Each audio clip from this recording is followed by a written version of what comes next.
La nuit où deux inconnus sont venus mourir.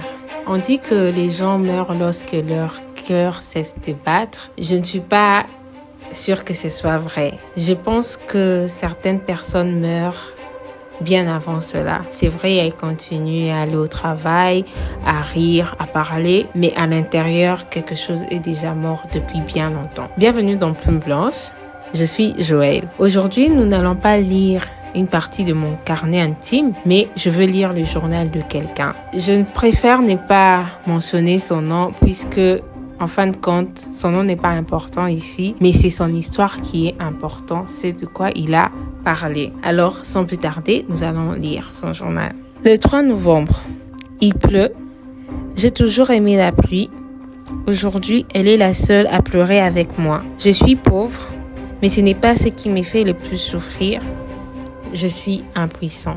Vous savez, ce que j'aime le plus avec le carnet intime, le journal, c'est que on écrit ce qui est vrai. On ne cherche pas à dissimuler quoi que ce soit. Comme là, on voit un homme qui écrit vraiment qu'il est impuissant, sans le cacher, sans passer par 4 chemins. C'est à partir de cette phrase que j'ai compris que cette histoire n'allait pas parler de sexualité, mais de dignité. On va continuer notre lecture. J'ai marché désormais tête baissée car tous les quartiers savaient qu'en plus d'être chômeur et pauvre, j'étais impuissant. Je savais qu'Astrid m'est trompée à cause de tous ces problèmes, mais il y régnait un semblant de doute, un semblant d'espoir, une portion de confiance qui furent brisées par ces scénarios insolites auxquels je suis tombée nez à nez en cette matinée glaciale. Je les ai trouvés la main dans le sac. C'était la goutte de trop. Oula, ça fait mal, hein? Ça fait très mal. Je sais déjà que certaines personnes vont dire, voilà, Astrid c'est un monstre et tout. On n'y est pas encore, ok?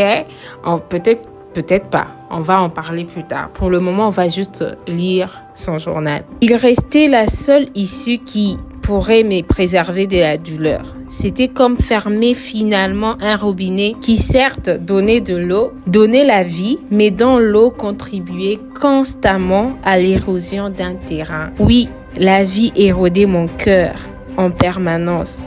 La vie ne m'offrait que frustration. Non, je ne voulais absolument pas m'ôter la vie, mais je voulais tout simplement abréger l'agonie. J'aimerais qu'on analyse un peu cette phrase. Ça m'a vraiment marqué. Je ne voulais pas mourir. Je voulais arrêter de souffrir. Cette phrase m'a bouleversée. On croit souvent que les personnes qui vont vous voyez un peu, ils veulent la mort, mais en fait, pourtant, très souvent, ils cherchent juste une porte de sortie, en fait, une sortie de secours, si je peux dire, parce que ces personnes ont eu l'impression d'avoir essayé encore et encore, et elles sont juste fatiguées. Et ça me rappelle un peu ces passages de la Bible qui dit « Venez à moi, vous tous qui êtes fatigués, chargés, je vous donnerai du repos ». En vrai, cette personne, cette porte, cette sortie des secours qui cherche, c'est juste le repos. Ça me rappelle juste ces passages bibliques en fait. Et nous allons continuer notre lecture. Mon père me disait toujours, mon fils, tu es un homme, un bonhomme, ne pleure pas. Il avait omis de mentionner que j'étais avant tout un humain. Un humain bourré d'hormones et des sentiments que je ne pouvais pas contrôler. Et que si je m'obstinais à les contrôler, je finirais dépressif. Pour une fois, je pouvais me permettre de pleurer. J'étais loin de ceux qui me rougissaient les oreilles avec leur « Mwana mobali alela kapamba pambate ». De ces personnes qui me répétaient que ma masculinité ne me permettait pas de pleurer. Pour une fois, je pouvais exprimer ma déception au ciel comme un humain, tout simplement. Un homme ne pleure pas. En fait, rien qu'en lisant cette partie de son journal, je peux ressentir l'émotion en fait. Mais je me pose une question, qui avait décidé qu'un homme n'avait pas le droit de pleurer? Parce que depuis plusieurs années en arrière, les garçons ont grandi avec cette pensée qu'il ne faut pas pleurer en tant qu'homme. Et ils sont devenus des experts à sourire même quand tout va mal. Là, je me dis, si même Jésus, les fils des dieux, a pleuré, on peut le lire, Jésus pleura. Pourquoi les hommes devraient avoir honte de pleurer? C'est quelque chose qui me dépasse. On va continuer un peu sa lecture. Pourquoi la société a décidé que je ne devais pas pleurer? Pourquoi la société a décidé de définir ma puissance par rapport à ces petits bouts d'organes des quelques centimètres qui se trouvent sous ma couche. Pourquoi ciel, tous les efforts consentis en tant qu'homme doivent se résumer à la contraction de cet organe dont paradoxalement aucun homme n'en a le contrôle, mais qui fait de certains puissants et d'autres impuissants, juste comme ça. En fait, je me rends compte que là, il est juste en train de déverser son cœur par rapport à cette impuissance que la société a décidé. Il faut quand même qu'on parle de la scène qui va suivre parce que les carnets quand même lents. Là, il explique quand il a décidé d'aller à sa vie, il y est allé et c'est là qu'il a rencontré une femme. Il a rencontré une femme qui lui a parlé. Elle avait aussi l'intention de s'écrire. Vous voyez un peu. Alors, je vais lire la suite de l'histoire. Puis soudain, j'entendis une voix aiguë sortie de nulle part. Et c'est de cette façon que vous voulez mettre fin à votre vie. Soyez plus galant, plus tendre avec vous-même. Vous allez encore vous flageller avant de mourir, ressentir la douleur physique avant de mourir alors que vous souffrez déjà beaucoup. Descendez de là, je vais vous montrer une façon plus honorable de mettre fin à votre vie. Carrément, une façon plus honorable. Vous voulez vraiment que les gens vous trouvent là, décédé et suspendu à cette corde? Je vous dis, ils vont matraquer votre corps sur la place publique. Ils vont impitoyablement tabasser votre cadavre. Je vous jure, descendez de là et je vais vous montrer une façon propre et soignée de vous. Bon sang, qui êtes-vous? Une personne qui vous comprend et comprend votre geste, une personne qui vit la même souffrance que la vôtre, une souffrance invisible. J'étais curieux et à la fois dépassé par la franchise de cette dame, mais j'ai resté sceptique.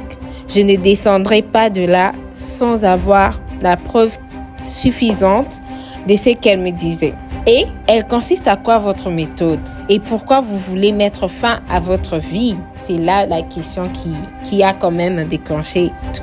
Connaissez-vous les chefs? Attendez, vous voulez me parler de cuisine en ce moment?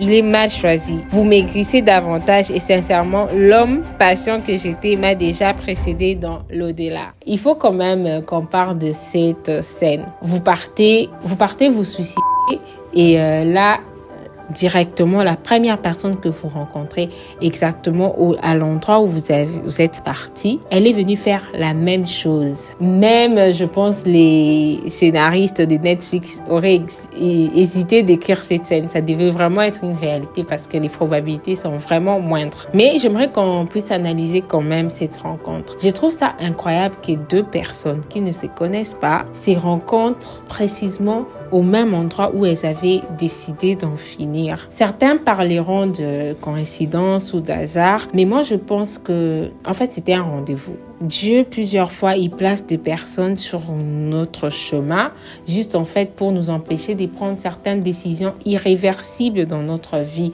Ça vient tout justement me rappeler un peu ce passage qui dit que toute chose concourt au bien de ceux qui craignent Dieu. Vous voyez un peu cet homme qui est sorti comme ça, il est parti et il a rencontré cette femme. C'est tellement incroyable.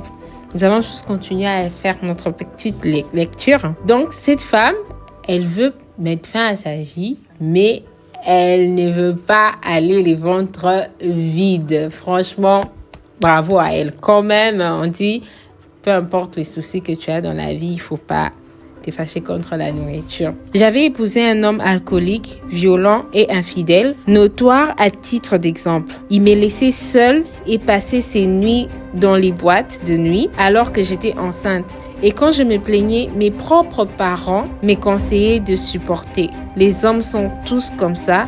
Ils sont tous infidèles. J'ai porté ce poids de son infidélité tout le jour. J'ai porté le poids de ses maltraitances physiques et psychologiques tout le jour parce qu'il était un homme et moi, la femme. Je devais supporter et le laisser faire. Je devais surtout supporter car la société se moquerait de moi si jamais j'ai divorcé. Les hommes sont comme ça. Ils sont tous infidèles. J'ai porté le poids de son infidélité. Il y a maintenant 2 mois après une énième infidélité. Prise de colère, je me suis décidée finalement de quitter et m'en aller avec ma fille de quelques mois. Débitée, exténuée et déboussolée, j'ai descendu les marches d'escalier à grands pas et c'était décidé. Je me libérais je partais. Et comme la vie n'avait pas fini de s'acharner sur moi, j'avais raté sans le vouloir la marche d'un escalier et m'est retrouvée par terre. Le comble dans cette histoire est que ma fille de 4 mois avait percuté sa tête au sol et malheureusement ne s'en était pas sortie. Ici, on réalise qu'en fait, et l'homme et la femme, ils sont là à cause d'une décision prise. L'homme pense que toutes les femmes sont pareilles, il veut en finir et la femme aussi, elle est là et se dit tous les hommes sont pareils. Elle veut aussi en finir. Et c'est ça en fait, quand on a la douleur a cet art de nous pousser à généraliser les choses. Puisque une seule chose s'est passée, ça te pousse à regarder le monde en fait avec cette vision-là générale que puisque cet homme avait fait ça, ça veut dire que tous les hommes aussi vont faire ça. Puisque cette femme a fait ça, ça veut dire que toutes les femmes aussi vont faire ça. Moi, je trouve que c'est vraiment dommage. Et voilà, c'est pour ça que dans la Bible même, on nous demande de garder notre cœur parce que ça nous donne une vision erronée du monde. Avant de finir, j'aimerais juste lire les dernières lignes de son journal. Il dit « J'étais révoltée par ce qui était arrivé à cette femme. Elle était persuadée que tous les hommes étaient pareils. Et moi, j'étais persuadée que la société se construisait au féminin. Je me voyais désormais dans l'obligation de la sauver et aussi de sauver ces multitudes de personnes frustrées qui ruminaient des pensées misogynes. Réussirais-je? Telle est la question. Mais je voudrais lui ôter ces pensées. Je me donnerai corps, âme et esprit pour que cette femme qui n'avait plus rien à perdre gagne tout ce qu'elle avait perdu car elle a d'une façon sauvé la mienne. En fait, vous voyez ce qui vient de se passer depuis les débuts. Chacun pensait que son histoire était pire que l'autre.